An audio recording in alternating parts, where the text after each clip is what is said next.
सारा प्रणाम। लोकतंत्र के महापर्व पर आज के खास दिन पर बहुत बहुत आपका स्वागत। मैं हूं आपके साथ मनुराज सक्सेना। फर्स्ट फेज की वोटिंग शुरू हो चुकी है। सुबह 7 बजे से 11 जिलों की 58 सीटों पर वोटिंग हो रही है। अपने दर्शकों को बता दें कि 10 बजे तक का जो मतदान का प्रतिशत है वो 8% रहा है, यानी कि धीरे धीरे अब उम्मीद जताई जा रही है कि वोटिंग परसेंटेज बढ़ेगा। चूंकि मौसम भी कई जगह पर खराब है और इसी वजह से वोटर्स धीरे धीरे अपने घरों से बाहर निकल रहे हैं। अगर आपने भी अभी तक अपने मत का इस्तेमाल नहीं किया है तो सारा समय की आपसे अपील है, हम्बल रिक्वेस्ट है कि अपने वोट का आप जरूर इस्तेमाल करें। और ये वोट में बहुत बड़ी ताकत है। ये वो ताकत है जो सरकार बदल सकती है। ये वो ताकत है जो आपकी मनपसंद सरकार बना सकती है। 11 जिलों की 58 सीटों पर लगातार सुबह से वोटिंग हो रही है। 623 उम्मीदवारों की किस्मत का फैसला जनता जनार्दन कर रही है और सत्ता की सीढ़ी यहीं से तय होती है।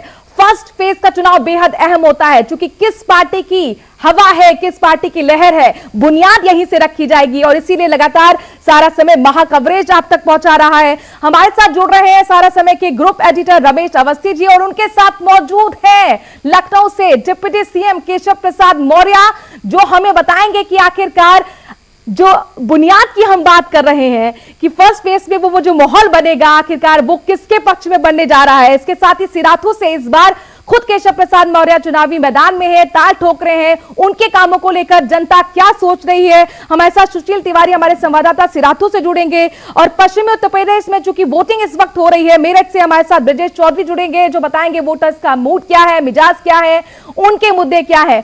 रमेश अवस्थी जी आपको स्क्रीन पर दिख रहे हैं। Ramesh Awasthi ji, over to you. Thank you Manuraj ji. चुनावी दंगल में आप सभी का स्वागत है। आज हमारे साथ है उत्तर प्रदेश के डिप्टी सीएम श्री केशव प्रसाद मौर्य जी। पश्चिमी उत्तर प्रदेश में 58 सीटों पर मतदान जारी है। आज हम इस चुनावी चर्चा में बात करेंगे केशव प्रसाद मौर्य जी से, लेकिन अपनी बात जारी करने से पहले हम जान लेते हैं केशव प्रसाद मौर्य जी के राजनीतिक करियर के बारे में।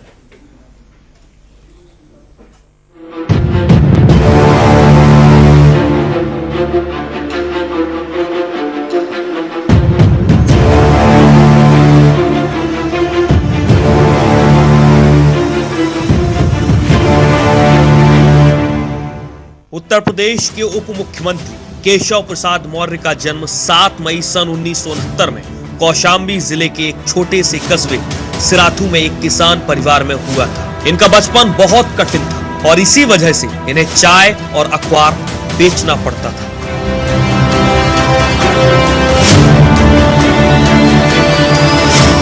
इनके पिता का नाम श्यामलाल मौर्य और इनकी माता का नाम धनपति देवी मौर्य है। इन्होंने इलाहाबाद के हिंदू साहित्य सम्मेलन से हिंदी साहित्य में स्नातक की पढ़ाई की है।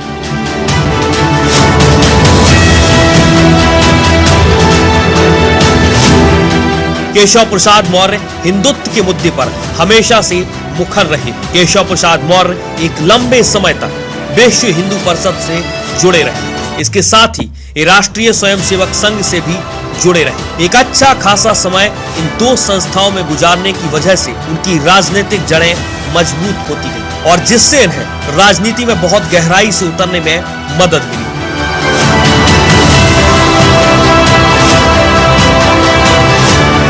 राष्ट्रीय स्वयंसेवक संघ से जुड़े रहने के समय इन्होंने राम जन्मभूमि आंदोलन में बहुत बढ़ चढ़कर हिस्सा लिया। इन्होंने अपनी राजनीतिक करियर की शुरुआत गरीबी संघ और ओबीसी की सोच का रास्ता अपना कर की। लोकसभा चुनाव में लगातार 2 हार के साथ इनकी सक्रिय राजनीति की शुरुआत हुई थी। ये हार इन्हें साल 2002 और साल 2007 में मिली। इसके बाद इन्होंने अपने दम पर 2012 में जब बीजेपी बहुत कमजोर थी तब सिराथू में कमल खिलाया। इसके बाद साल 2014 में प्रयागराज के फूलपुर से लोकसभा चुनाव जीतकर सबसे बड़ी पंचायत में भी पहुंचे।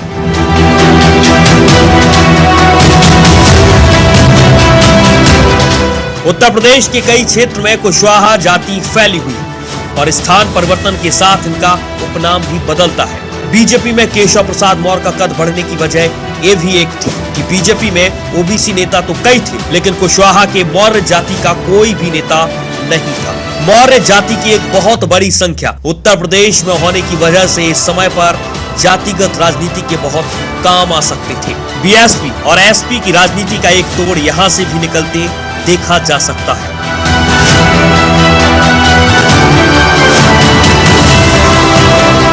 8 अप्रैल 2016 में भारतीय जनता पार्टी ने इन्हें उत्तर प्रदेश राज्य का पार्टी प्रमुख चुना। भारत के प्रधानमंत्री नरेंद्र मोदी ने इनका सदैव समर्थन किया है। इन्हें पता था कि उत्तर प्रदेश में एसपी और बीएसपी जीतने की खास हालत में नहीं, और अगर ऐसी परिस्थिति में बीजेपी से एक ऐसे नेता को चुना जाए जो पिछड़ी जाति का हो, साथ में हिंदुत्व के नाम पर पड़ने वाले वोटों को भी सुरक्षित रखे, ऐसी दशा में केशव प्रसाद मौर्य पर भरोसा करके चुनावी मैदान में उतरा जा सकता है।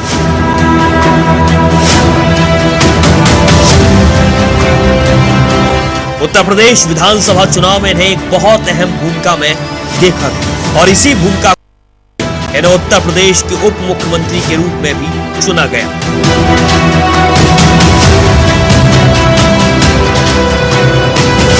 प्रयागराज से सुशील तिवारी के साथ कौशाम्बी के सिराथू से अली मुक्तदा की रिपोर्ट। सुरक्षित रखिए, ऐसी दशा में केशव प्रसाद। तो अभी आपने देखा डिप्टी सीएम केशव प्रसाद मौर्य जी का संघर्ष से भरा हुआ एक राजनीतिक जीवन। केशव जी, हमारे खास कार्यक्रम चुनावी दंगल में आपका बहुत बहुत स्वागत है। धन्यवाद अवस्थी जी। केशव जी, पश्चिमी उत्तर प्रदेश में आज मतदान जारी है। किसान आंदोलन का सबसे ज्यादा प्रभाव पश्चिमी उत्तर प्रदेश में रहा। 58 सीटों पर चुनाव हो रहा और 53 सीटें भारतीय जनता पार्टी के कब्जे में है। तो किसान आंदोलन का कितना असर मानते हैं आज के चुनाव में? देखिए, मैं स्पष्ट तौर से मानता हूं कि पश्चिम उत्तर प्रदेश सबसे बड़ी जरूरत है वहां कानून व्यवस्था का, जो एक बहुत बड़ा संकट समाजवादी पार्टी सरकार के समय था। भारतीय जनता पार्टी की सरकार ने शपथ लेने के बाद उसमें बदल लाने का काम किया, उसमें सुधार लाने का काम किया है और लोगों को सुरक्षा प्रदान करने का काम किया है। जहां तक किसान आंदोलन की बात है, तो किसान आंदोलन के बारे में मैं यही कह सकता हूं कि पहले भी संपूर्ण किसान हमारे कृषि कानूनों के खिलाफ नहीं थे, लेकिन जो खिलाफ भी थे, तीनों कृषि कानून को माननीय प्रधानमंत्री जी ने वापस लेने के साथ साथ उन किसानों से माफी भी मांगी जिन्हें आंदोलन करना पड़ा, जिन्हें आंदोलन के कारण कष्ट सहना पड़ा। तो चाहे किसान के रूप में कहिए, चाहे वहां के मतदाता के रूप में कहिए, चाहे वहां की युवा के रूप में कहिए, चाहे वहां की माताओं बहनों के रूप में कहिए, वो सब भाजपा का साथ पहले भी दिए हैं और आज भी भाजपा का ही साथ दे रहे हैं। उनको विश्वास है भाजपा पर और भाजपा पर भरोसा भी है। मौर्य जी, घोषणा पत्र भी जारी हुआ, आपका भी जारी हुआ, समाजवादी पार्टी का भी जारी हुआ और कांग्रेस का भी जारी हुआ। किसानों के लिए तमाम योजनाएं दी गई।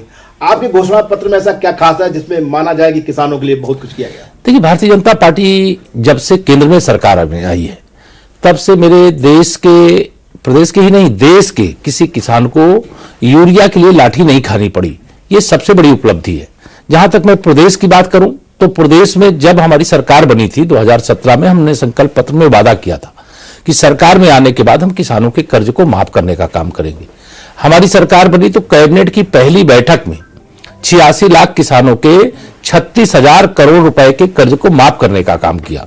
हमारी सरकार बनी तो गन्ना किसान, जो किसान मेरा है, उनके गन्ना को खरीद का और उनका समय से भुगतान का, जो समाजवादी पार्टी के समय भी बकाया छोड़ करके गए थे, उसको अभी भुगतान करने का काम हमारी सरकार ने किया है। किसानों को सपा सरकार के समय बिजली ही नहीं मिलती थी और उनकी फसल सूख जाती थी, लेकिन भारतीय जनता पार्टी की सरकार के समय किसान को अब रात के अंधेरे में जाकर के कि अब बिजली आएगी, रात भर उनको प्रतीक्षा करनी पड़ेगी और तब अपने खेत की सिंचाई कर पाएंगे। अब इतनी बिजली मिलती है कि किसान को रात में जाकर के खेतों में चक्कर नहीं काटना पड़ता, बल्कि दिन के समय ही वह अपने खेतों की सिंचाई कर पाते। तो ऐसे अनेक काम, खरीद जो उनकी उपज है किसानों की, उस उपज की खरीद जो हमारे सरकार के समय में ऐतिहासिक रूप से हुई है, वो सपा बसपा कांग्रेस की सरकारों में नहीं होती थी। हमारी सरकार में कोई भी किसान के ऊपर आपदा आई तो 1 सप्ताह के अंदर उसका मुआवजा देने का काम पूरा कर लिया गया। पिछली सरकारों में 2-2 साल तक लोग प्रतीक्षा करते रहते थे। उसमें भी जिनका फसल का नुकसान नहीं होता था उनको तो भुगतान हो जाता था, जिन किसानों का नुकसान होता था उनका भुगतान नहीं होता था। आप सिराथू से चुनाव भी लड़ रहे हैं और मैं चाहूंगा कि सिराथू में हमारे संवाददाता सुशील तिवारी जी हैं, जिन्होंने वहां ग्राउंड लेवल पे अपने रिपोर्टिंग की है। मैं चाहता हूं सुशील तिवारी जी को भी दिखाया जाए कि क्या क्या रिपोर्ट है और क्या क्या केशव जी ने वहां किया है और जनता की क्या मांग है। प्रदेश के डिप्टी सीएम केशव प्रसाद मौर्य के सिराथू विधानसभा क्षेत्र में मौजूद हैं और इस वक्त हम केसरिया ग्राम सभा में मौजूद हैं और वहां के जो तमाम लोग हैं उनसे जानेंगे कि इस बार कौन चुनाव जीतने वाला है, क्या स्थिति है। आप केसरिया के ग्राम प्रधान हैं, आपका नाम क्या है? शिव पूजन जी, क्या स्थिति है इस बार, कौन जीत रहा है सिराथू विधानसभा क्षेत्र में? सिराथू विधानसभा क्षेत्र में माननीय डिप्टी सीएम केशव मौर्य जीत रहे हैं और लाखों वोटों से वो जीतेंगे। इसलिए हमारी ग्राम सभा केसरिया में इस समय 90% उनकी वोट है। तो इसी प्रकार तमाम गांव हम घूमे भी हैं, हर जगह 80, 70, 90 इस प्रकार से जो है वोट लोग कर रहे हैं। क्या टक्कर किससे दिखती है केशव जी की? यहाँ टक्कर में कोई नहीं है, मगर यह कि सेकंड पोल सपा करेगी। पल्लवी, आप क्या कहेंगे कि जो सिराथू विधानसभा क्षेत्र में है, कौन चुनाव जीतेगा, क्या लगता है? यही भाजपा और सपा। कौन चुनाव जीतने वो दिखता है? केशव जी की क्या स्थिति ये है? सब राजनीति से बहुत दूर रहते हैं। आप क्या कहेंगे? बीजेपी पूर्ण बहुमत की सरकार को बनाएगी बीजेपी, और हमारा समर्थन भी है उनको कि जो चुनाव दांव पे चल रहा है और सपा जो है टक्कर दे रही है, ये तो मान लीजिए बगावत और एक दूसरे घुसपैठी वाला काम करवा रहे हैं। लेकिन यहाँ पर विकास कार्य कितने हुए? केशव जी ने कितना विकास कार्य किया है? विकास तो मान लीजिए दिखाई पड़ता है जनता को कि विकास मान लीजिए कितना हुआ है, और लोगों आश्चर्यचकित भी है इस सरकार से और खुश भी हैं कि इस विकास से सब लोगों को सुकून महसूस करते हैं अपने आप। आप क्या कहेंगे क्षेत्र में केशव जी का देखा जाए, केशव जी का कितना काम दिखता है और किसको इस बार यहाँ पर जीत मिलने वाली है? केशव जी को जीत मिलेगी। अब बात यहाँ तक है कि बहुत अच्छा विकास किया केशव जी ने, ओवरब्रिज, रेलवे का, हाईवे का, और छोटी छोटी चीज देख ले, नाली, शौचालय, राशन कार्ड, राशन मिलना, हर चीज गांव में उपलब्ध कराया उन्होंने, तो जीत उन्हीं की होगी। अच्छी वोटों। आप क्या कहेंगे केशव जी, क्या कितने वोट से जीतने वाले हैं इस बार, क्या कहेंगे आप? अरे केशव जी कम से कम 1 लाख से वोट जीतेंगे, बहुत भारी मतों से जीतेंगे यहाँ से। किससे टक्कर उनकी दिख रही है? इनकी टक्कर तो पल्लवी से रहेगी, सपा से। सपा से रहेगी। तो जिस तरह लोग कह रहे हैं कि इस बार केशव प्रसाद मौर्य भारी बहुमत से जीतेंगे और साथ में उनकी टक्कर यहाँ पर समाजवादी पार्टी से होने वाली है, ऐसा यहाँ के लोग कहना है। सारा समय के लिए कैमरामैन शिवेंद्र विक्रम के साथ सुशील कुमार तिवारी, सिराथू, कौशाम्बी से। केशव प्रसाद मौर्य जी का चुनावी क्षेत्र है सिराथू, जहां से वो चुनाव लड़ रहे हैं। उनके ऊपर वैसे तो प्रदेश की भी जिम्मेदारी है और पूरे प्रदेश में वो चुनावी सभाएं कर रहे हैं, जनसंपर्क कर रहे हैं और सिराथू से चुनाव भी लड़ रहे हैं। मैं केशव प्रसाद मौर्य जी से जानना चाहता हूं कि किसान आंदोलन का अगर असर माना जाए तो सबसे ज्यादा पश्चिमी उत्तर प्रदेश में है और 58 सीटें जीती थी, मतलब 58 जीती थी। अब क्या लगता है कि वो आंकड़ा कितना रहेगा? देखिए, हम 2022 में 2017 का जो आंकड़ा है उसे दोहराएंगे भी और उससे अधिक भी जाएंगे। वोटों का जो अंतर था, जीत का जो अंतर था, वो अंतर भी बढ़ेगा, क्योंकि भारतीय जनता पार्टी के प्रति लोगों ने भरोसा जताया है और हमने लोगों के भरोसे को जीता है। और 2014 के लोकसभा चुनाव से 2019 के लोकसभा चुनाव तक बीच का जो 2017 का विधानसभा चुनाव हुआ, ये लगातार सब चुनाव जीते हैं। इसलिए 2022 को लेकर के हमें कोई संशय नहीं। 2019 में जब सपा, बसपा, लोकदल, कांग्रेस सब एक साथ थे, तब भाजपा का कमल खिलाए, 64 सीटें हम जीते, 51% वोट अर्जित किए। तो इस समय तो यह सब अलग अलग लड़ रहे हैं। तो भारतीय जनता पार्टी इस समय उत्तर प्रदेश में जनता के आशीर्वाद से, हमारे कार्यकर्ताओं के परिश्रम से डबल इंजन की सरकार, केंद्र सरकार की योजनाएं, प्रदेश सरकार की योजनाएं, वह जो जन जन तक पहुंच रही हैं, उसके कारण हमसे बहुत खुश है। 58 सीटों में 53 सीटों पर कब्जा था, जो आज का चुनाव प्रथम चरण का मतदान हो रहा है। किसान आंदोलन की बात की, सबसे ज्यादा समाजवादी पार्टी के गठबंधन को सबसे ज्यादा अगर उम्मीद है तो वह है पश्चिमी उत्तर प्रदेश से। ऐसे में 53 सीटों का जो आंकड़ा है, उसको क्या मानते हैं कि बढ़ेगा या कम होगा? तो कितना? देखिए, कम तो हो नहीं सकता है, बढ़ेगा ही। और जो वह उम्मीद रखे हुए हैं सपा गठबंधन के लोग, उनको 10 मार्च को बहुत हताशा होगी, बहुत निराशा होगी। वो बहुत मतलब इतने कष्ट में होंगे कि उनको लगेगा कि हमने क्या सोचा था और हमको क्या मिला। जनता सब समझती है। जिनके शासन काल में दंगे दंगे दंगे होते थे, जिनके शासन काल में रोजगार का मतलब है किसी की जमीनों पर कब्जे कब्जे कब्जे होते थे, जिनके शासन काल में उत्तर प्रदेश में अपराध चरम सीमा पर था, बहु बेटियां सुरक्षित नहीं थीं। आज हमारी सरकार में चाहे किसी भी वर्ग का व्यक्ति हो, उसको लगता है कि कम से कम भाजपा की सरकार में हम सुरक्षित हैं। सुरक्षित है तो सब कुछ है। जब जीवन ही नहीं बचेगा, उनके जमीन, मकान, दुकान ही नहीं बचेगी, लोगों को यूपी छोड़ करके अगर भाग जाने की परिस्थिति आएगी, तो ऐसी पार्टियों को क्यों लोग समर्थन करेंगे? इसलिए भाजपा को लोग चुन रहे हैं, इसलिए भाजपा को वोट दे रहे हैं, इसलिए भाजपा फिर एक बार बड़े अंतर से जीत रही है। पहला चरण भी जीतेंगे और अंतिम चरण तक लगातार जितने चरण आएंगे उनमें भी जीतेंगे। और 2022 में हम 300 से अधिक सीटें जैसे 2017 में जीते तो वैसे 2022 में भी जीतेंगे। केशव जी, हमारे एंकर भी मनोराज हमारे साथ है। मैं चाहूंगा मनोराज जी, आप भी कुछ सवाल अगर आपके पास हो तो डिप्टी सीएम से पूछ सकती हैं। मनोराज जी, केशव प्रसाद मौर्य जी, चूंकि आप दावा करें कि फर्स्ट फेज में एक बार फिर हमें बीजेपी की लहर देखने को मिलेगी, लेकिन 2017 से 2022 में काफी कुछ चेंजेस आ चुका है सर। उस वक्त किसान आंदोलन नहीं था, इस बार किसान आंदोलन भी है, जाट भी विफरे हुए हैं और एक नई जोड़ी आपके सामने आ गई है अखिलेश यादव और जयंत चौधरी की। ये जो आकलन है वो अभी आप मीडिया के मंच से हमसे कर सकते हैं। विपक्ष में जो नेता हैं, चाहे वो श्री अखिलेश जी और चाहे उनके गठबंधन के कोई नेता हो, वह कर सकते हैं, मायावती जी कर सकती हैं, प्रियंका मैडम कर सकती हैं, लेकिन सच्चाई से वह सब बहुत दूर है। वह जनता से बहुत दूर हैं। जिनके वोट के आधार पर चुनाव में विजय मिलती है, उनके बीच में कभी ये 5 साल में गए नहीं, उनका सुख और दुख ये जानते नहीं। उनके जीवन में दुख देने के सिवा इन पार्टियों ने कुछ दूसरा काम किया नहीं है। भारतीय जनता पार्टी ने लोगों के दर्द को समझा है। माननीय प्रधानमंत्री श्री नरेंद्र मोदी जी गरीबों के मसीहा बनकर के यूपी के लिए ही नहीं पूरे देश के लिए उभरे हैं। आपको अंदाजा नहीं है, मैं तो उस गरीबी से निकल करके आया हूं जी, जहां पर एक झोपड़ी में रहने का कष्ट क्या होता है और जब पक्का मकान मिल जाता है उसका सुख क्या होता है। उस अंतर को यह सपा बसपा और कांग्रेस के राजकुमार और राजकुमारी लोग नहीं समझ सकती हैं। आप विकास की बात लेकिन केशव प्रसाद मौर्य कर रहे हैं और कहते हैं कि विकास के एजेंडे को हम लेकर जा रहे हैं, उसी पर हमारा विश्वास है, लेकिन इस बीच गन्ना जिन्ना गर्मी चर्बी ये सब मुद्दे आ जा रहे हैं। विकास कहां रह गया? देखिए, जिन्ना मोहम्मद अली जिन्ना को लेकर के भारतीय जनता पार्टी नहीं आई। उनसे रिश्तेदारी जोड़ने का काम श्री अखिलेश यादव जी ने किया है। अगर वो जिन्ना की बात करेंगे तो हम गन्ना और गन्ना किसानों की बात करेंगे। अगर वो गुंडे अपराधी दंगाइयों को टिकट देंगे तो हम मुजफ्फरनगर के दंगे की याद दिलाएंगे। हम कैराना और उत्तर प्रदेश के कई बड़े शहरों से जिन लोगों को सपा के गुंडों के कारण यूपी छोड़ करके भागना पड़ा था उसकी चर्चा हम करेंगे।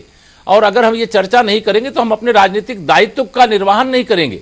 अगर वो गुंडागर्दी के बल पर चुनाव लड़ना चाहते हैं, जीतना चाहते हैं, तो हम जनता के आशीर्वाद से अपने डबल इंजन की सरकार के माध्यम से जो विकास किया है उस विकास के बल पर चुनाव लड़ना चाहते हैं, लड़ रहे हैं और उसके बल पर हम जीत रहे हैं। हम कानून व्यवस्था के मुद्दे पर जीत रहे हैं, हम बिजली के मुद्दे पर जीत रहे हैं, ये नहीं जीत रहे हैं।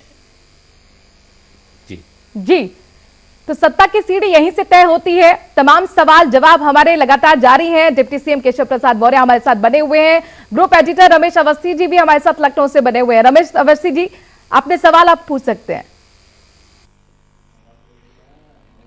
जी मनु, डिप्टी सीएम साहब, आपने एक बात कही कि 10 मार्च समाप्तवादी पार्टी हो जाएगी। समाजवादी पार्टी को आपने समाप्त पार्टी घोषित कर दिया। चूंकि क्या रहा है? मुंगेरी लाल के हसीन सपने श्री अखिलेश यादव जी देख रहे हैं। उन्होंने चुनाव शुरू होने से 6 महीने पहले कहा कि हम यूपी की 400 सीटें जीत रहे हैं। तो मैंने इनको कहा था कि 400 नहीं, अब आप 400 अब बोलो।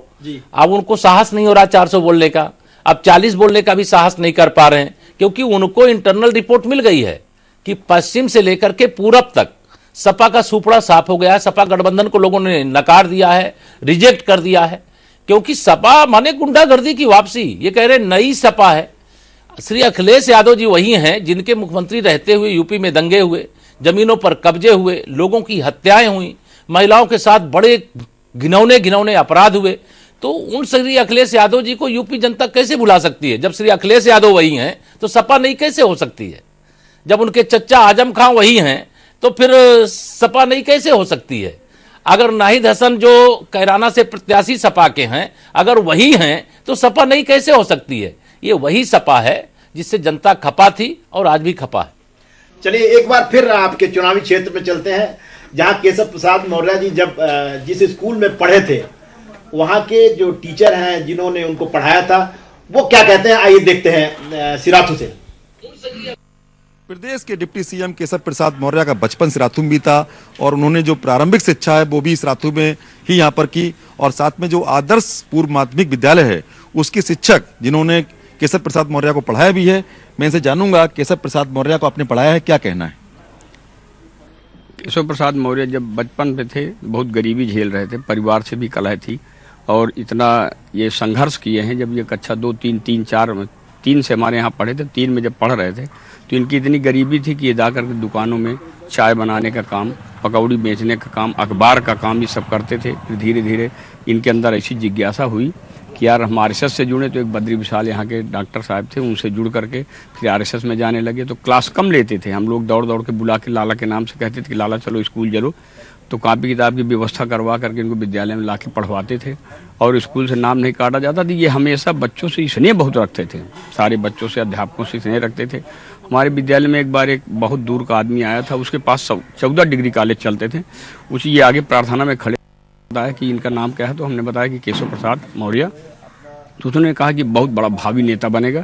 तो हमने कहा कैसे बाबा जी, कैसे आप बता रहे हैं? कहा इसके हाथ पैर इतने लंबे हैं कि ये बहुत, और पढ़ने लिखने में ज़्यादा हाई फाई नहीं थे लेकिन मध्यम क्वालिटी के थे। राजनीति से फिर उन्होंने जब आरएसएस में जुड़ गए तो फिर इलाहाबाद चले गए, फिर हमसे दूर दूर के हो गए। आज भी उनका सिराथू से इतना लगाव। ये आप जैसे आपने उनको बचपन में पढ़ाया है तो आज भी उनके प्रति कितना लगाव है और वो कितना लगाव रखते हैं आपसे? वो हमसे इतना लगाव रहते कि आते हैं तो मेरे आदर्श विद्यालय के जस्ट बगल में मेरे घर, मेरे दरवाजे पर रुक के मेरे घर जरूर जाते हैं और मुझसे मिल कर ही जाते हैं। वो मेरी पत्नी से और मेरे बच्चों से सबसे मिले रहते। पूरा परिवार हमारा उनसे एकदम लगा रहता है हमेशा। कितना गर्व है आपको कि आपका जो शिष्य है वो आज इतना बड़ी जगह पहुंचा? क्या कहना बहुत है? बड़ा गर्व है हमारे कि हमारा शिष्य जो और ऊंची पद पर पहुंचे। हम ये पूरा गर्व के साथ कह रहे हैं कि हमारा शिष्य एकदम ऊंचे लेवल पर पहुंच जाए। हम तो हमेशा से जब कुछ नहीं थे तभी हम सब लोगों से कहा करते थे कि एक समय पर देखिएगा उत्तर प्रदेश की राजनीति करेंगे ये। आप कब रिटायर हुए कॉलेज स्कूल से? 2019 में। तो ये रामलाल जी हैं, रिटायर हो चुके हैं। इनकी उम्र लगभग 66 वर्ष है। इन्होंने केशव प्रसाद मौर्य जी को बचपन में शिक्षा दी और साथ में ये भी कहना है कि बचपन से ही लगता था कि ये बहुत आगे जाएंगे और वो आगे बढ़ भी रहे हैं। और वो हमारा जो यहाँ का जो हमारा एक स्टूडेंट है वो काफ़ी नाम करेगा और लगातार नाम कर रहा है और आगे और भी बढ़ेगा। सहारा समय के लिए कैमरामैन शिवेंद्र विक्रम के साथ सुशील कुमार तिवारी, सिराथू, कौशाम्बी से। अभी आपने देखा कि केशव प्रसाद जी मौर्य जब स्कूल में पढ़ते थे और उनके गुरु ने पहले ही भविष्यवाणी कर दी थी कि ये लड़का किसी दिन बड़ा नेता बनेगा। केशव प्रसाद जी आज भी जब भी वहां जाते हैं अपने गुरु का उसी तरीके से सम्मान करते हैं जैसे कि वो बचपन में करते थे। ये उनके संस्कार हैं, ये उनका व्यक्तित्व है। केशव जी, गुरु जी ने पहले ही घोषणा कर दी थी कि आप बड़े नेता बनेंगे। देखिए, माता पिता गुरु इनका जीवन में बहुत बड़ा स्थान होता है और इनका आशीर्वाद सबसे महत्वपूर्ण भी होता है। और मैं सदैव, चाहे मेरी माताजी हैं, अब पिताजी मेरे नहीं हैं, तमाम कठिनाइयों में रहते हुए भी उनका जो आशीर्वाद था, उनकी जो शायद मन में इच्छा रही होगी, मुझसे तो कभी चर्चा होती नहीं थी। जैसे गुरु जी की, श्री रामलाल जी की बात कर रहे हैं जी, यह भी बचपन में मतलब वह पीटी टीचर थे हमारे और कड़ाई भी करते थे, समझाते भी थे।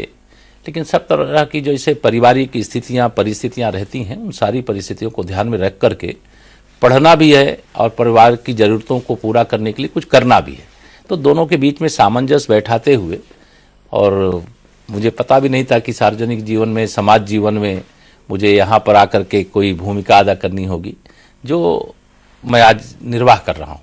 और सिराथू के लिए तो मैं नेता हूँ नहीं, सिराथू का तो बेटा हूँ। वहाँ का अपने, मैं भाई कोई कहता है, कोई दोस्त कहता है, कोई पुत्र कहता है, सब प्रकार से एक तरह से जैसे मेरा परिवार है वैसे सिराथू विधानसभा क्षेत्र का हर परिवार मेरा परिवार है। उनका सुख दुख जैसे मेरे परिवार का सुख दुख है वैसे ही रहता है। और मेरा जरूर यह प्रयास है कि मैं सिराथू को एक नया स्वरूप देने का प्रयास किया हूं। यद्यपि लगभग 8 वर्ष पहले 2012 में मैं वहां विधायक बना था और 2 वर्ष विधायक रहने के बाद फिर लोकसभा का चुनाव लड़ना पड़ा।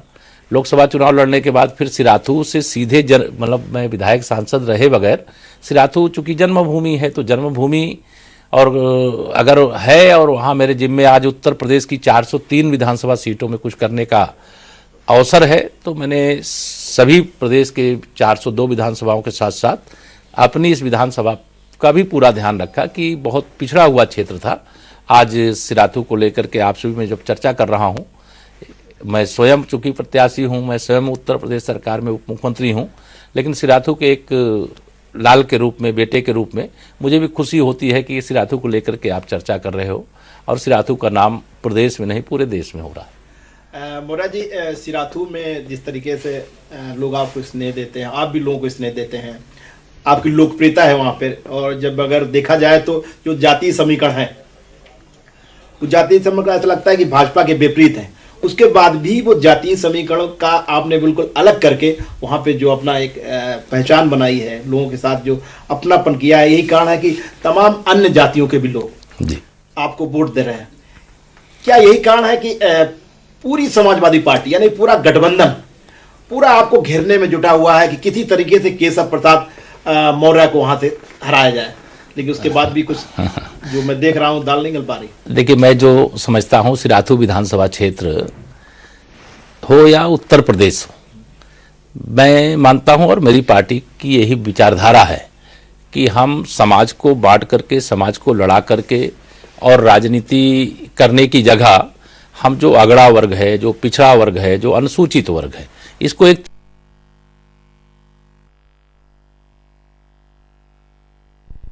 इस बात की खुशी है कि मैं केवल एक दिन नामांकन करने गया हूं, लेकिन पूरे सिराथू में मैं रोज फोन से कुछ लोगों से बात करके फीडबैक लेता हूं। पूरा सिराथू इस चुनाव को लड़ रहा है जी। मतलब जो 60,000 वोट लगभग मुझे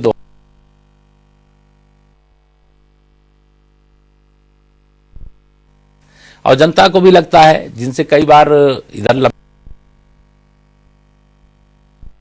लोगों से नहीं मिल पाया था तो भी वो कह रहे हैं नहीं, मैं अब मेरे सिराथू का नाम हो रहा है, मेरे सिराथू के केशव जी हैं और सिराथू का नाम बढ़े और उसके लिए हम भारी अंतर से जिताएंगे। और मैं निश्चित तौर से सहारा समय के माध्यम से अपने समस्त सिराथू वासियों को एक बार अपील भी करना चाहता हूं, प्रार्थना भी करना चाहता हूं कि आप सबके आशीर्वाद से भी आज जो मुझे मुकाम प्राप्त हुआ है, जो स्थान प्राप्त हुआ है, अगर 2012 में मैं सिराथू से विधायक नहीं बनता तो शायद 2014 में मैं फूलपुर से सांसद भी नहीं बनता। अगर विधायक से सांसद नहीं बनता तो शायद यूपी बीजेपी का अध्यक्ष भी पार्टी नेतृत्व बनाने के बारे में नहीं सोचती। लेकिन आज जो भी मैं हूं, अपनी जन्मभूमि, अपनी वहां की माटी के आशीर्वाद से हूं और मैं अपने नेतृत्व के प्रति भी आभार प्रकट करता हूं कि मेरी जन्मभूमि को 2022 में मेरी कर्मभूमि बनाने का काम किया है और मुझे सिराथू के लोगों पर, सिराथू के बड़े बुजुर्गों पर, नौजवान दोस्तों पर, माताओं बहनों पर, युवाओं पर इतना विश्वास है कि वह सिराथू में बहुत बड़े अंतर से कमल खिला करके और सिराथू का नाम और ऊंचा करने का काम करेंगे। केशव जी, मैंने देखा और सभी दर्शकों ने देखा किस तरह से आपकी संघर्ष जो आपने किया और जो आपकी राजनीतिक यात्रा है। अक्सर ये भी देखा जाता है कि जब कोई व्यक्ति बड़ा हो जाता है राजनीति में, चाहे पद में बड़ा हो जाता है, तो परिवार में विघटन होता है, क्षेत्र में भी काफी नाराजगी लोगों में होती है। तो ऐसा देखा गया कि क्षेत्र में भी लोग आपसे खुश हैं और परिवार को जिस तरह आप लेके चले हैं, माता पिता की सेवा का जो धर्म होता है वो आपने निभाया है। मैंने भी देखा है किस तरह से आप माँ को सम्मान करते हैं, किस तरह के पिताजी के बारे में आपसे बात हुई तो किस तरह से पिता का आप सम्मान करते थे। आज इसी परिवार की अगर बात की जाए तो हम ये कार्यक्रम आगे करने से पहले जरूर देखना चाहेंगे कि आपके भाई आपके बारे में क्या कहते हैं। इस वक्त मैं डिप्टी सीएम केशव प्रसाद मौर्य के जो उनका पुश्तैनी घर है वहाँ पर मौजूद हूँ और यहीं उनका जन्म हुआ, यहीं पढ़े। उनके जो बड़े भाई हैं सुखलाल मौर्य जी, इनसे जानेंगे केशव जी ने यहाँ पर ही शिक्षा प्राप्त की सिराथू में और उनका यहाँ जन्म हुआ। तो बचपन में क्या उनके अंदर इस तरह गुण थे राजनीति में आने के, या मतलब किस तरह का बचपन दिखता था उनका? आपने खुद उनको देखा बड़े भाई होने के नाते। ऐसा है, मैं बड़े भाई होने के नाते क्या बताऊं, और यहाँ के सारे लोग ही बता सकते हैं। मैं तो इतने जानता हूँ कि वो जब से यहाँ तैयार हुए, अपने उम्र दराज हुए, क्योंकि हम लोगों की बहुत परेशानी थी पहले। जब हम लोगों का बचपना था तब हम लोग बहुत परेशान, कुछ पारिवारिक परेशानियाँ या किस हिसाब से, तो उसके वजह से ही हम लोग पूरे लोग, घर के लोग भी अपना जो मजदूरी करना है या मेहनत करना है सभी लोग मिलके कर रहे थे। कुछ दिन जब बड़े हुए तो पढ़ने लगे। यही बगल में विद्यालय है जहाँ आप अभी देख रहे थे, वो विद्यालय में हमारे सामने उनके टीचर बैठे हुए हैं, वो पढ़ा रहे थे उनको। बचपन में जब वहाँ पढ़ने गए तो संघ की शाखाएँ लगने लगी, संघ की शाखाओं में वो जाने लगे। उनके एक गुरुजी थे बद्री विशाल त्रिपाठी, जो उनको उसमें लाए तभी से उनका आरएसएस में जाने से, संगठन में बैठने से उनके अंदर एक दूसरी भावना बढ़ गई। दुकान थी चाय हुई कि उसमें साथ में रहते थे, पेपर बांटते थे, उसके बाद पढ़ाई करते थे। आकर के फिर धीरे धीरे यहाँ से बाहर चले गए, संगठन मंत्री बने और वो अशोक सिंघल जी के उसमें नेतृत्व में आ गए। फिर धीरे धीरे आप सभी लोग यही जान ही गए हो कि कहाँ तक पहुँच गए वो। ये बताइए, जिस तरह यहाँ बचपन में उनका यहीं पर पढ़ाई भी किया उन्होंने और तमाम काम भी किया, तो उनका जब इतने बड़े पद पर पहुंच गए तो कैसा लगाव आज भी उनके जो अन्य लोग हैं यहाँ पर, तमाम लोग मौजूद हैं जो उनके तमाम बचपन के दोस्त होंगे, आप जैसे बड़े भाई हैं, तो कैसा लगाव रहता है उनका सिराथू से? एकदम घर जैसे लगाव रहता है। सिराथू ही नहीं, पूरे प्रदेश की जनता से भी उनका, अब जो राजनीति में जब से पहुंच गए हैं, पूरे प्रदेश की जनता का भी जैसे घर के सदस्यों का ध्यान रहता है, यहाँ के लोगों का ध्यान रहता है, वैसे सभी का ध्यान रखते हैं वो। एक बार जिसको देख लें, मिल जाए, बात कर लें, तो उनको दूर से ही देख लें तो गाड़ी रोक करके आवाज़ देकर उनसे मिलना है और उनसे बात करना है। आपने सिराथू को पहले भी देखा, आप डिप्टी सीएम बनने के बाद भी अब देखते हैं कि सिराथू में कितना विकास दिखता है, उन्होंने कितना कार्य किया है, क्या कहना है? इसके लिए तो हम क्या बताएं, हम भी 80 से राजनीति करवा रहे हैं, 80 से चुनाव लोगों को लड़वाते हैं, खूब अच्छी तरह से जानते हैं। जितना विकास तब से आज हुआ है, इतना विकास कभी नहीं हुआ। गांव में भी है, पक्के घर बन गए हैं, बढ़िया रोडें दिखाई दे रही हैं, पूरा सिराथू नहीं पूरा प्रदेश उसी में है। और काम तो सब अच्छे हो रहा, विकास तो बहुत बड़ा हो गया। विकास के विषय में तो कोई कह ही नहीं सकता है। और यहाँ की हर जनता केशव जी को ही चाहती है। केशव जी के नाम से अब यहाँ का बच्चा बच्चा केशव है। केशव तो चले गए प्रदेश में, अब यहाँ के हर बच्चा केशव बन गया है। कितने वोट से जीतने की उम्मीद दिखती है सिराथू से? कि आज की स्थिति तो ये है कि हम 1 लाख से ज़्यादा वोटों से जिता के उनको भिजाने की व्यवस्था हो चुकी है। अब अभी कहाँ तक पहुँच जाए अभी तो चल ही रहा है। किससे टक्कर दिखती है उनकी? हमें तो कोई से टक्कर नहीं दिखती है, यहाँ कोई हमारे टक्कर में है ही नहीं। एक तरफा चुनाव है, कोई भी नहीं है। किन मुद्दों को लेकर यहाँ पर आप लोग चुनाव मैदान में हैं, क्या कहना है? हम लोग मुद्दे क्या है, विकास का मुद्दा हर एक को है, तो गांव, सड़क, गली, बिजली, पानी सारी सुविधा मुहैया है। और सरकार को क्या है, गुंडा एक्ट खत्म, गुंडों से सब भयमुक्त हो गए, कहीं भी चोरी चमारी नहीं होती, रोज ताला शटर को टूटता था, अब तो कहीं कुछ नहीं होता है भाई। ये थे सुखलाल मौर्य जी, जो केशव जी के बड़े भाई हैं। उन्होंने कहा कि हम लोग विकास के मुद्दे पर चुनाव मैदान में। साथ में केशव जी आज सिर्फ सिराथू के ही नहीं, पूरे प्रदेश में लोकप्रिय नेता हैं, सबके प्रिय हैं और सिराथू से उनका विशेष लगाव रहता है। सारा समय के लिए कैमरामैन शिवेंद्र विक्रम के साथ सुशील कुमार तिवारी, कौशाम्बी से। उत्तर प्रदेश की राजनीति में वैसे माना जाए तो हमेशा जातीय राजनीति हावी रहती है, लेकिन सिराथू में जिस तरह के तमाम जाति जो समीकरण थे सब ध्वस्त होते नजर आ रहे हैं। जैसा कि उनके भाई ने बताया कि हर बच्चा केशव बन गया है।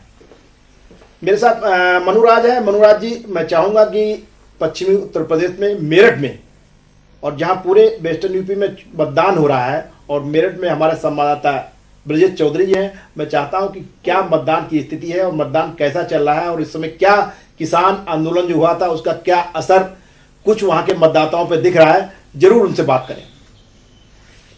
अपने दर्शकों को अब सीधे लिए चलते हैं मेरठ, चूंकि देखिए मेरठ हॉट सीट है। सरगना से संगीत सोम एक बार फिर चुनावी मैदान में है। स्पोर्ट्स सिटी से कहा जाता है, कानून व्यवस्था बहुत बड़ी चुनौती हमेशा से मेरठ के लिए रही है, लेकिन इस बार के कौन से मुद्दे हैं वोटर्स के जिनको ध्यान में रखते हुए वोटर्स इस बार वोट कर रहे हैं? ब्रजेश चौधरी हमारे साथ मेरठ से जुड़ गए हैं।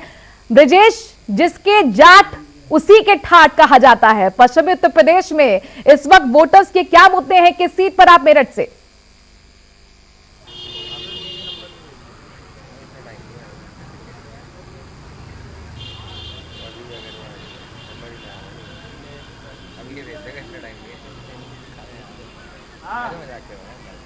ब्रजेश, आपको ऑडियो मिल रहा है? जी मनु, ऑपरेशन तो हो रहा है।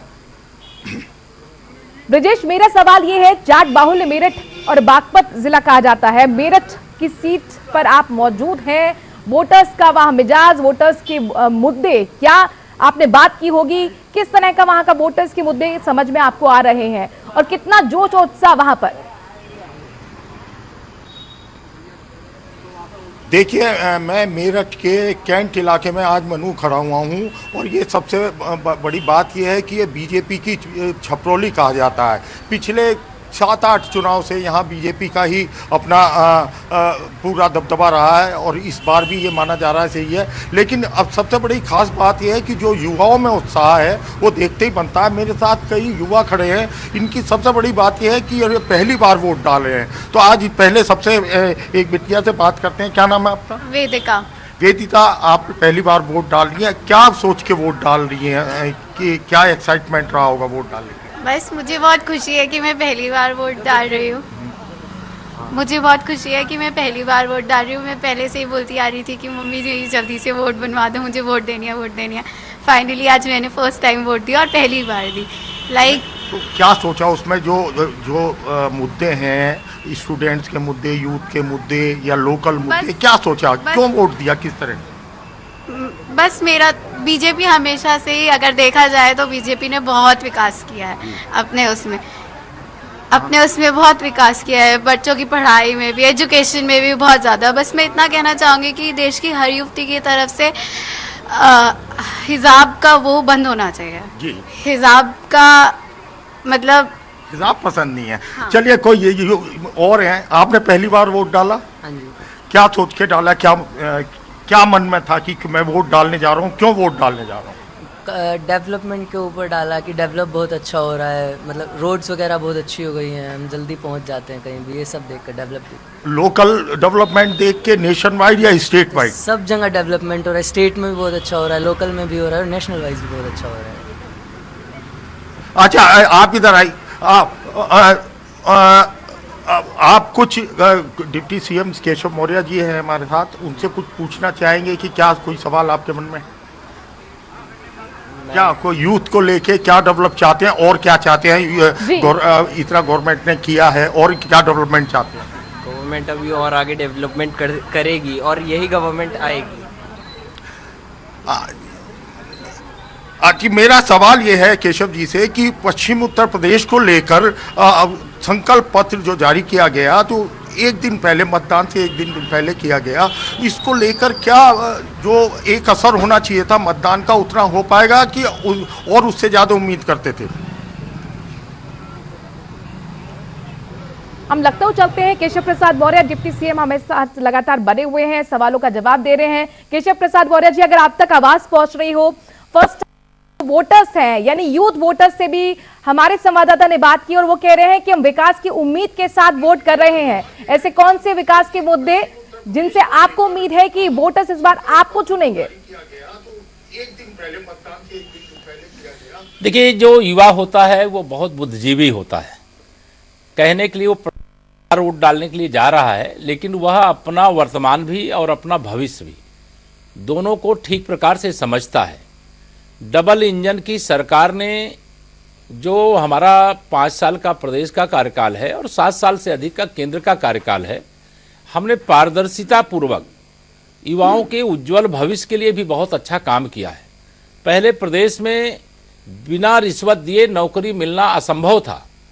आज प्रतिभा के आधार पर जो प्रतिभाशाली बच्चे उनको नौकरी भी मिलती है। आत्मनिर्भर भारत योजना के अंतर्गत वो अपना कोई लघु उद्योग शुरू करना चाहे, चाहे वह अपना बड़ा उद्योग शुरू करना चाहे, उसके लिए भी सरकार के माध्यम से पूरा सपोर्ट मिलता है। मतलब अगर मेरठ से अभी मेरे पास जो सवाल आ रहा है, तो मेरठ और दिल्ली जी मैं भी जाता था, आप भी शायद कभी जाना हुआ होगा। मेरठ और दिल्ली के बीच की दूरी जो 3 घंटे 4 घंटे में पूरी होती थी, आज 40 मिनट में लोग जा रहे हैं। जो एक्सप्रेस वे हमारा गंगा एक्सप्रेस वे बन रहा है, वो मेरठ से लेकर के प्रयागराज तक का बन रहा है। जो हमारा पूरा पश्चिम उत्तर प्रदेश है, 2017 में भाजपा सरकार आने से पहले कोई रास्ते ऐसे नहीं थे कि अगर कोई दिल्ली से चले और किसी पड़ोस के जो जिले थे दिल्ली राज्य की सीमा से लगे हुए, वहां तक आवागमन की बहुत असुविधा थी। बिजली के लिए त्राही त्राही मची थी। गुंडों अपराधियों के कारण लोग खौफ में जीते थे। एक नारा उस समय लगता था, जिस गाड़ी में सपा का झंडा उस गाड़ी में निश्चित गुंडा, जो खाली प्लाट सपा का नारा, खाली प्लाट हमारा, यह एक आम बात थी। आम साधारण किसान भी अगर खेत में अपना भैंसा गाड़ी लेके चला जाए खेती का अपना सामान लाने के लिए, तो उसका भैंसा 10 मिनट में गायब कर दिया जाता था और उसकी गाड़ी केवल बचती थी। उसका पंपिंग सेट खोल करके उठा ले जाते थे, बेच दिया जाता था। लेकिन आज यह सब बदल गया है। कोई इस प्रकार का साहस नहीं कर सकता है कि वहां पर इस प्रकार का अपराध करे। तो यह सारी चीजें लोगों को याद है। मुझे पूरा भरोसा है कि हमने अच्छे जो काम किए विकास के, उसके आधार पर भी, सुरक्षा जो किए उसके आधार पर भी, और जो भविष्य का जो हमारा विजन है, हमारा संकल्प पत्र है, उसके आधार पर भी वोट की बरसात हो रही है हमारी। यानी कुल मिलाकर यहाँ पर केशव प्रसाद मौर्य का दावा यही है कि विकास हो, कानून व्यवस्था बेहतर करना हो, इंफ्रास्ट्रक्चर बेहतर करना हो, ये तमाम मुद्दे हैं जिनको ध्यान में रखकर जनता इस बार वोट कर रही है। उन्हें उम्मीद है कि एक बार फिर बहुमत के साथ बीजेपी सरकार बनाएगी। लखनऊ से लगातार हमारे साथ केशव प्रसाद मौर्य डिप्टी सीएम बने हुए हैं, उनके साथ ग्रुप एडिटर रमेश अवस्थी जी लगातार सवाल पूछ रहे हैं। रमेश अवस्थी जी, आपके पास वो मतदाता पर कितना दिखाई दे रहा है? जब मैंने ये देखा था कि लोगों में काफी इस बात की चर्चा थी कि जो दंगे हो जाते थे, अपराध होते थे, उनमें काफी कमी आई है।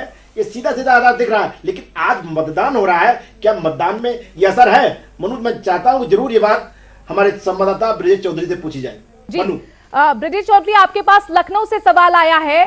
सवाल यह है कि कानून व्यवस्था बहुत बड़ी चुनौती थी, यहाँ पर अब बदलाव क्या नजर आ रहा है? वोटर्स क्या इसे पॉजिटिव एस्पेक्ट के रूप में देख रहे हैं? जरा उनसे बात कीजिए और बताइए।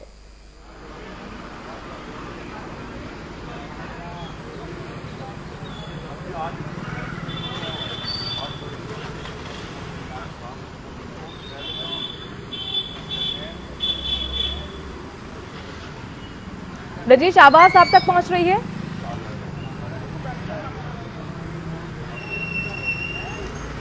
जी मनु जी, मेरठ से दिल्ली का हाईवे बन चुका है, दूरी कम हो चुकी है। सरकार का दावा यह है कि हमने इंफ्रास्ट्रक्चर पर बहुत जोर दिया है। सरकार का दावा यह भी कि कानून व्यवस्था बेहतर हुई है। पहले मेरठ में लोग बाहर निकलने से कतराते थे, महिलाएं डरती थीं। इस बार क्या स्थिति है? क्या बेहतर बदलाव की उम्मीद के साथ वोटर्स अपना वोट का इस्तेमाल कर रहे हैं? उनसे बात की और आपने क्या समझ में आया आपको? जी मनु जी, जो हमने यहाँ के लोगों से बातचीत की, वोटर से बातचीत की, आज जो था उनका थोड़ा मूड बदला हुआ था। जाहिर सी बात है, अभी आपने देखा भी, जो यूथ हमारे साथ है उनका कहना था कि सरकार ने किया है वो उनसे संतुष्ट हैं, लेकिन वो बहुत और उम्मीद चाहते हैं। मेरा केशव जी से यूथ के माध्यम से एक सवाल है, उनका जो सवाल है कि अब एक समस्या रही है, निश्चित तौर पर इंफ्रास्ट्रक्चर सुधरा है, मेरठ और दिल्ली के और लखनऊ के बीच की दूरी पर समय बहुत कम हुआ है, लेकिन जो यूथ चाहता है यहाँ के एजुकेशन स्तर को संभालने के लिए और कई यूथ जो रोजगार को लेकर, इसमें बीजेपी की क्या नीति रहेगी जो यूथ को और अपने साथ जोड़ा जा सके? जी, एक बार फिर हम रमेश अवस्थी जी के पास चलेंगे। रमेश अवस्थी जी, सवाल मेरठ से यही निकलकर सामने आया है, क्योंकि यूथ की अगर बात होती है, युवाओं की अगर बात होती है, तो फिर नौकरी की बात होती है। ऐसे में सरकार के पास क्या नीति है रोजगार को लेकर, युवाओं को लेकर? जी मनु जी, मेरठ से हमारे संवाददाता ने बात की, उन्होंने कहा रोजगार को लेकर सरकार की क्या नीति रहेगी आगे? देखिए, हमने अभी जो संकल्प पत्र अभी जो प्रस्तुत किए हैं, बीते हुए 5 साल में हमने 1 करोड़ से अधिक सरकारी नौकरी के साथ साथ निजी क्षेत्र में रोजगार उपलब्ध कराए। और जो आने वाले समय में हम 5 साल में का जो रोड मैप हम कहते हैं कि ना, जैसे 5 वर्ष जो बीता है वो टेलर था, असली फिल्म तो 10 मार्च 2022 के बाद दिखाने का काम करेंगे। तो हर घर से कम 1 रोजगार उपलब्ध कराने का हमने संकल्प पत्र में लोगों से वादा किया है। और मेरठ तो एक तरह से कह लीजिए कि एनसीआर का हिस्सा हो गया है। अब वहां पर मेजर ध्यानचंद जी के नाम से खेल का विश्वविद्यालय हो गया, स्पोर्ट्स यूनिवर्सिटी हो गई है। और अलग अलग क्षेत्र में हम लोग रोजगार के बहुत सारे, जैसे बड़े पैमाने पे यूपी में निवेश आ रहा है, 5 लाख करोड़ से अधिक का आ गया। अब यह सब चीजें भाजपा की सरकार में, चूंकि कानून व्यवस्था है और कानून व्यवस्था रहने के कारण से ही लोग यहाँ आ रहे हैं, अन्यथा यूपी कोई आना नहीं चाहता। डर करके जो निवेश किए थे वो भी अपना छोड़ करके भाग रहे थे, क्योंकि जब स्वयं नहीं सुरक्षित रहेंगे तो उनका निवेश कैसे सुरक्षित रहता। तो रोजगार की बरसात होगी, रोजगार की बहार आएगी, और युवा हमारे देश के भविष्य हैं। और उत्तर प्रदेश 24 करोड़ की आबादी वाला प्रदेश है, और इतने बड़े प्रदेश में हम रोजगार की दृष्टि से कोई कमी शेष नहीं छोड़ेंगे। केशव जी, भारतीय जनता पार्टी के कार्यकर्ता भी आपके चुनाव में लगे हुए हैं। अभी हमने जनता का रिएक्शन सिरासू देखा, तो मैं चाहता हूं एक रिएक्शन भारतीय जनता पार्टी के जो कार्यकर्ता वहां लगे हुए हैं, जी जान लगे हुए, उनका क्या रिएक्शन है, जरा मनु मैं चाहता हूं उसको दिखाएं।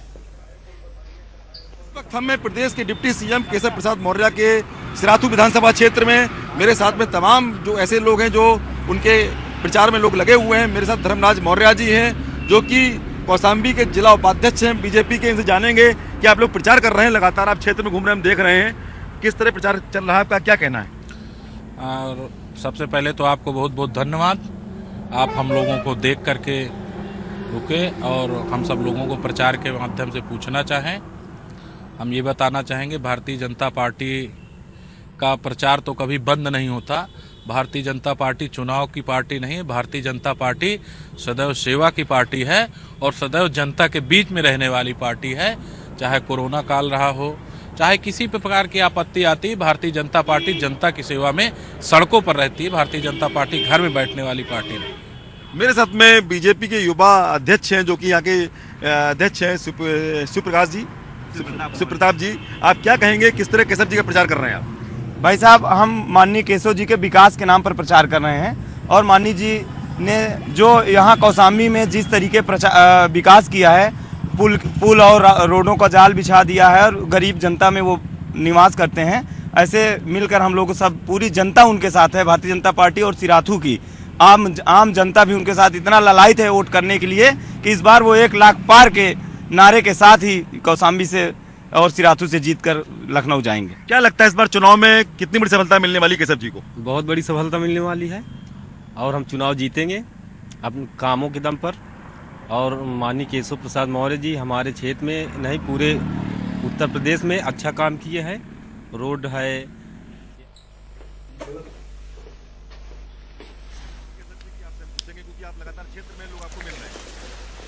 केशव जी, एक अंतिम सवाल, भारतीय जनता पार्टी अगर सरकार बनाती है तो क्या क्या भविष्य की योजनाएं हैं? नहीं, हमारा संकल्प पत्र हमारे भविष्य का रोड मैप है जी, और उत्तर प्रदेश को सर्वोत्तम प्रदेश बनाना यही हमारा संकल्प है।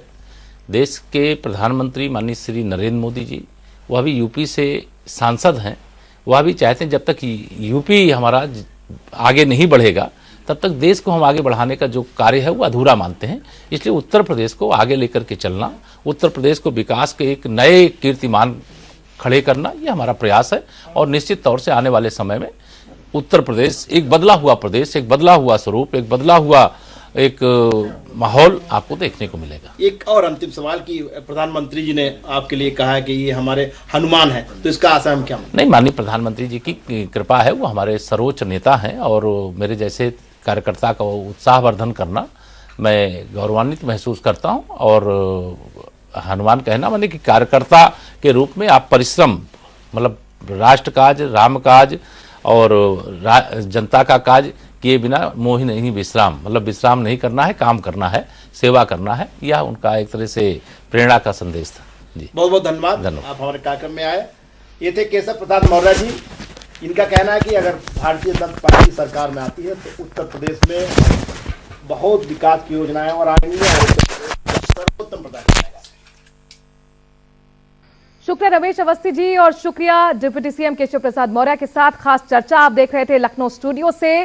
दावा यही कि एक बार फिर बीजेपी बहुमत के साथ सरकार बनाने जा रही है। बहरहाल जनता जनार्दन 10 मार्च को नतीजे और ये तय हो जाएगा कि आखिरकार बदलाव होगा या फिर मौजूदा सरकार पर जनता विश्वास जताने जा रही है। महाकवरेज सारा समय पर लगातार जारी, 11 जिलों पर आपको बता दें कि 58 सीटों पर वोटिंग हो रही है। पल पल की अपडेट अपने दर्शकों को हम दे रहे हैं।